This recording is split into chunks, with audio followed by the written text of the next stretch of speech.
ada seorang wali Allah. Ini namanya wali Allah, ini kan orang-orang yang diberikan kelebihan oleh Allah. Apa yang diketahui oleh wali Allah belum tentu kita ketahui sebagai orang biasa. Jadi seorang wali Allah namanya Al-Imam Ibrahim bin Adham. Ibrahim bin Adham ini seorang wali Allah. Dulu ada orang yang ngaku-ngaku jadi wali. Kan ada toh Pak, ibu-ibu, orang-orang yang ngaku-ngaku wali. Ya jangankan yang ngaku wali, yang ngaku nabi ada. Ada kan? Apalagi di Indonesia banyak nabi-nabi baru. Ada nabi namanya Nabi Musodek. Nabi Musodek asalnya dari Bogor. Dia dapat wahyu di Gunung Sindur. Bukan di Gua Hiro ini, di Gunung Sindur. Ada nabi mana lagi ya? Ada ada agama baru namanya agama Jasun, agama Jawa Sunda. Nabinya namanya Tugimin.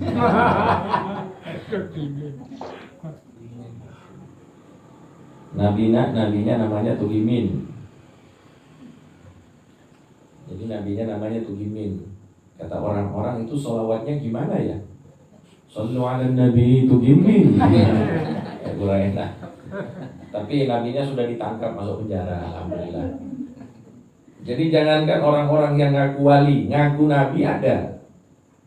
Nah, orang-orang yang ngaku wali di zamannya Imam Ibrahim bin Adham ini, itu biasanya beliau itu langsung diinterogasi, ditanya, kemudian disidak, ditanya benar apakah kamu ini benar-benar wali atau tidak. Ada orang ngaku wali, dia bilang begini, saya ini setiap malam itu sering diajak oleh para malaikat untuk makan malam. Masya Allah.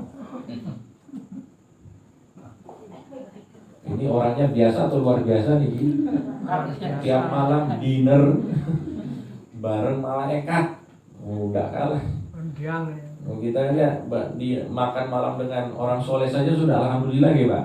Ini makan malam dengan malaikat. Masya Allah, ini orang luar biasa ini. Tersebarlah kabar itu, didengar oleh Imam Ibrahim bin Adham. Tanyalah orang ini, kamu siapa? Namanya, nama saya Fulan bin Fulan bin Fulan. Langsunglah, namanya wali. Wali itu kan tidak ada yang tahu wali kecuali wali. La ya'riful wali illa wali. Wali itu sesama wali itu saling tahu satu sama lain. Pas ditanya namanya, kamu namanya siapa? Fulan bin Fulan bin Fulan. Dilihat, kayaknya ini tidak ada nama wali Fulan bin Fulan bin Fulan ini. Ini sama kayak tadi. Nama kamu siapa? Nabi siapa? Nabi Tugimin bin Sudirman. Oh, kayaknya tidak ada deh. Contoh gini. Jadi dia bilang ini kayaknya kamu ini bukan wali ya. Dalam hatinya Imam Ibrahim bin Adham. Apa yang dia lakukan? Akhirnya dia bilang begini. Gini aja, kamu nanti pada saat malam hari diajak oleh para malaikat makan malam, kamu sebut nama saya 1 kali. Halo?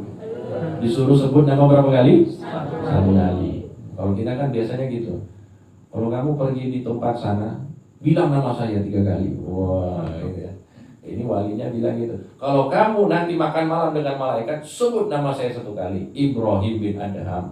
Sudah, sampailah pada malam hari dia mulai makan. Dia makan dengan nikmatnya, dengan para malaikat. Terus dia ingat pesannya Imam Ibrahim bin Adham. Dia langsung sebut namanya, Ibrahim bin Adham. Tiba-tiba suasana langsung berubah. Ternyata yang dia makan itu adalah sampah-sampah yang ada di tempat sampah. Jadi dia dibuat suasananya itu oleh jin dan setan. Jadi seakan-akan dia itu apa? Makan makanan dengan para malaikat, ternyata makan sampah. Ini juga ada wali-wali seperti itu. Oke, ada wali Allah, ada wali-wali daya juga ada. Wali murid juga ada. Ada juga yang ngaku-ngaku wali seperti itu. Na'udzubillah min.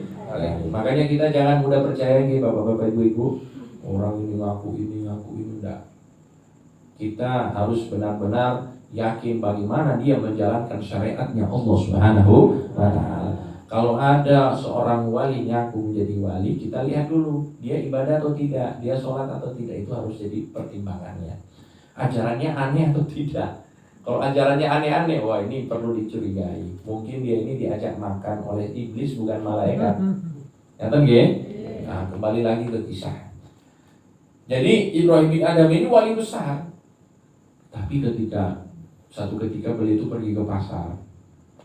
Tidak lama kemudian beliau itu berjumpa dengan seseorang yang mohon maaf cacat.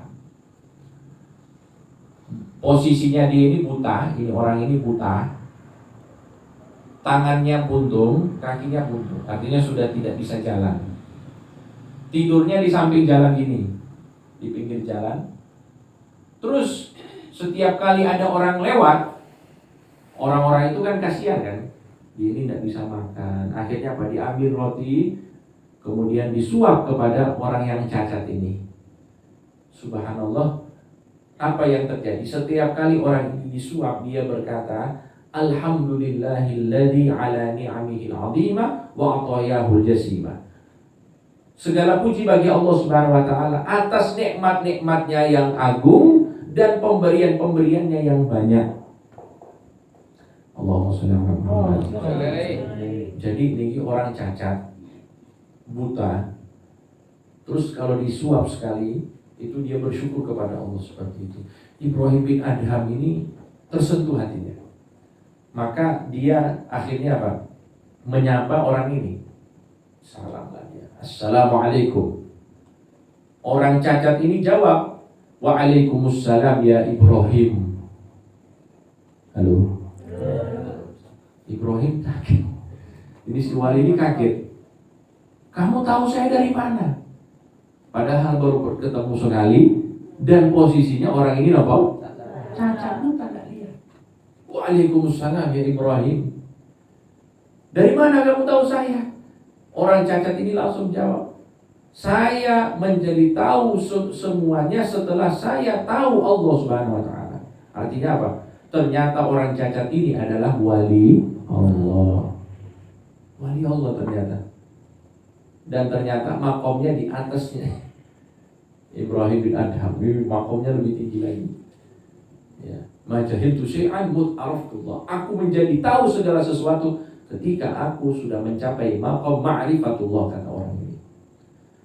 Kemudian mulai ditanya oleh Ibrahim bin Adham, kamu kenapa buta? Oh, saya ini kena penyakit, mohon maaf, kusta. Bukan kista, kusta. Jadi menjadi buta, tangan kakinya kan biasanya meleleh ya, bapak-bapak, ibu-ibu.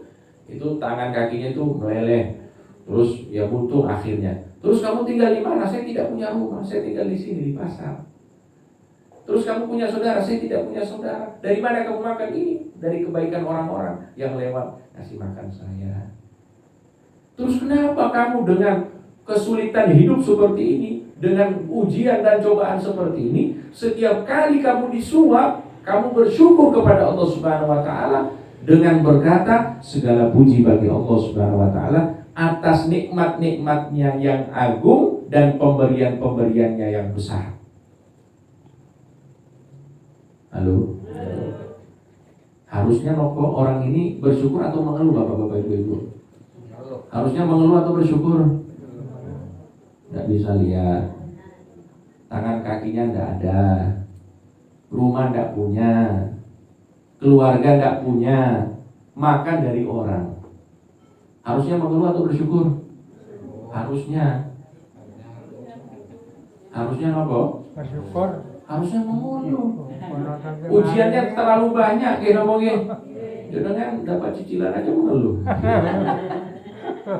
Cicilan aja itu kita mengeluh, kayak ngomongin.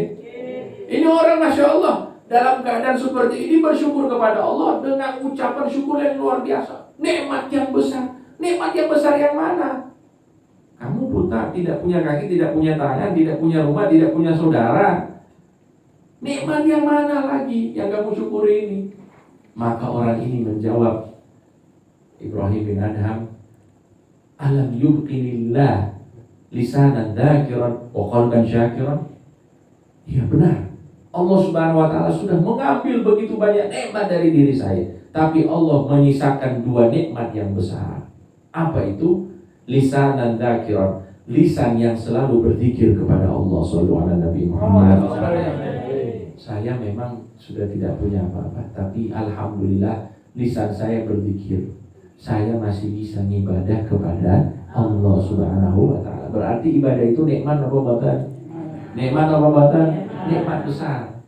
Bukan cuma nikmat besar. Alam yumkinillah lisanan dzakiran, lisan yang berzikir, wa qalban syakiran, dan hati yang bersyukur kepada Allah Subhanahu wa taala. Hati yang bersyukur ini juga adalah nikmat dari Allah. Maka setelah itu Ibrahim bin Adham yang sudah angkat tangan, wah ini bos saya ini wali di atas wali ini. Jadi hadirin yang dirahmati Allah, betapa banyak orang-orang itu kaya raya tapi tidak bahagia, kenapa nggih? Jabatannya tinggi tapi ternyata gelisah hidupnya. Ya, lebih dia mungkin iri dengan orang-orang miskin yang bisa makan nikmat, sedangkan dia tidak bisa makan nikmat. Kenapa? Karena di hatinya tidak ada rasa syukur kepada Allah Subhanahu wa taala. Makanya ini yang harus kita pegang semuanya. Lisan yang berzikir kepada Allah, tubuh yang digunakan untuk ibadah kepada Allah, dan hati yang selalu bersyukur kepada Allah Subhanahu wa taala. Ya, mudah-mudahan ini bisa menjadi pegangan dan juga pedoman hidup kita semuanya. Dan ya, berhubung bapak-bapak ibu-ibu sudah mulai loyo, saya lihat ini, apalagi ibu-ibunya saya lihat